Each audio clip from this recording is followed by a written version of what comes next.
তুই কোথায় গেলি? কাজ তো মনে হয় আর কাজ আছে। আরে বুঝিস না বলে কোথা? আরে তোমার তো আমি আর ছোকরা পেয়েছি। কি বলছিস? বলেছিল সেইটা এনেছ তো ছোকরা। কই কই তুমি অনেকদিন কই? খুঁজতেছিলে। আমার আমি হীরের মতন দেখতে। আমার প্রচুর কান যাচ্ছিল শোনা, তুই আগে আন। তাহলে তা ভালো করি না খারাপ করিস? তোমার ভালোর জন্য আনতে মনে হয়। আয় এই তো পুরি বুন এত গাঢ় কালার মাল কোথায় ছিল? তুই ওয়েস্ট ইন্ডিজ থেকে নিস।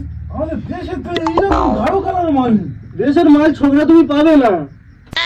একটু প্যাটেল মারতে শিখে বলা হয় কারিগর। অস্ট্রেলিয়ায় তো ধরে এলি। আরে আমার গাঢ় কালার হোক আর যে কালার হোক, ছোঁয়াট খুব টানেন। কি বলছিস গো? তুই তুই তুই আমার কথা বুঝতে পারবি। তুই এক কাজ কর, তুই কর, ওই পেঁচে দে ইন্ডালু গুলো করুক। ইন্ডালু জানো তো? আমি নিজে জানি না, এই কি জানে। ইন্ডালু জানো? ও বাবা